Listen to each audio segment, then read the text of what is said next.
tell me about, Tom Trotter, how you met and working together in fitness and doing your own separate thing.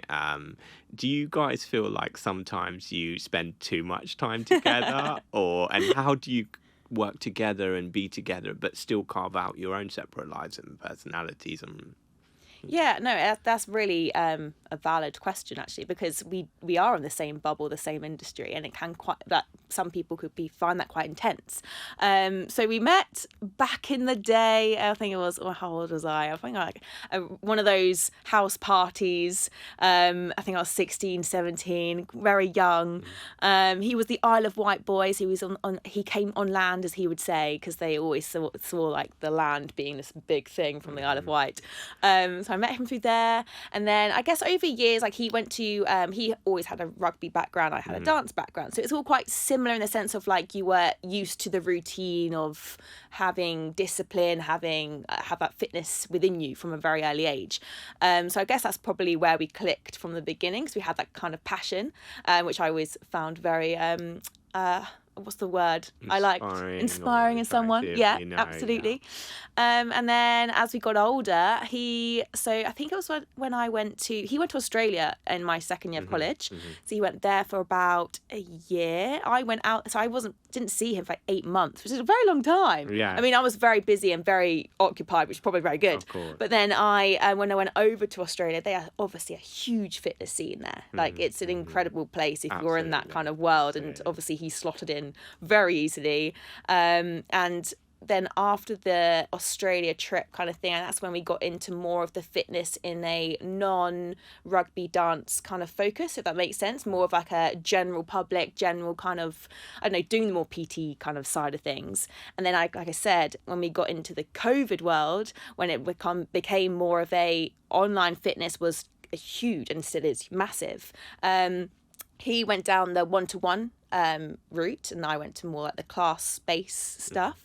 And I think we've always been, it's actually very handy and very helpful actually having someone in the same sort of industry, because the social media bubble is a very intense world and not something that everyone can understand. It is a lot on your phone. It's a lot of can you film me doing this, you've got like content to create, and actually it's very helpful if the other person understands. It's not actually you being rude or like you just on your phone doing stuff. It's actually, no, you're doing it for work. So having that understanding does actually marry in very well. But I am also such an advocate of making sure like you have your own passions and have your own desires, because that is for both of us very important, and it's also very rewarding.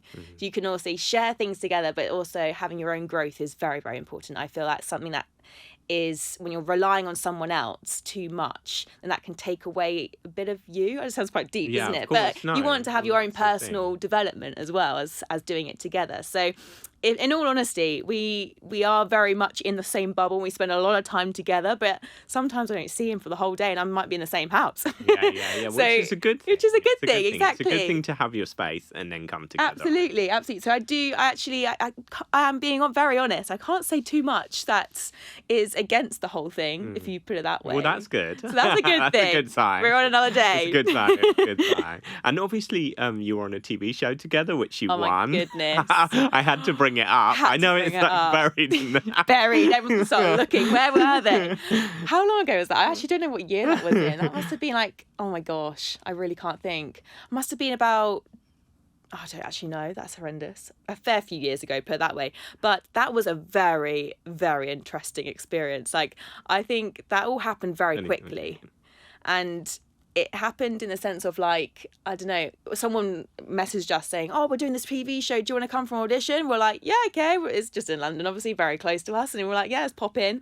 Little did we know that we were going into this Roman world where I guess this is the start of his budgie lover. Yes, because obviously the Roman ones. The Roman ones. I think that is where it all started. It was brutal though. Usually ITV, I think it's kind of like, it's a bit of fun, isn't it? Yeah. This was fun, but it was brutal. It's it real. was literally man on man wrestle. And I was like, this isn't, there was no training beforehand. Everyone was just in their different fitness worlds. Some had never really done it. Some were like these huge steroid built men. Others were like more like, I don't know, football background, rugby background, something like that. So it was very intense, and it was honestly, like, when you're in that kind of confined space for like, I don't know, we were there for like 3 weeks, you kind of get immersed in it so much. And even like the women got involved. I am a Roman, I eat like a Roman, I sleep like a Roman.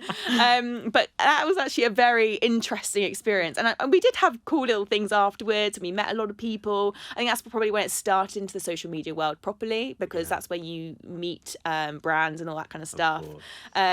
But I take it as a positive experience. You meet many people in that bubble, and it teaches you a lot of lessons. That's for sure. Well, I think your dancing and background in fitness, obviously, and then Tom's like rugby, you know, and being able to be quick and get that helps. No, yes, it does help. But I have to be honest, it was more man focused than girl, as you can imagine, because obviously that's like the gladiators kind of world. But the women did do their fair bit of wrestling in the water. I wrestled with women for about 40 minutes in this swamp. It was absolutely vile. I think that's for the TV. That was for the TV, exactly. Let's just whack them in the pool, shall we? I say pool, swamp. But no, it was an experience, and I would, I guess from those kind of things, like, you know how. I think that's life in general. You know, when experiences just come and you don't even expect it. Yeah. That's what I'm an advocate. That's I think that's a very life curveball. Life curveball. I mean, it didn't do too much to my life in the sense of like it hasn't made me into this. Yes. But essentially, I think it is quite a good thing to know. Like, whatever something comes across in life, just take opportunities as they come, because it can teach you a lot of lessons, and also just make you experience life in a different way, because it was funny. God, it was funny. If anyone sees Bromans, then let me know.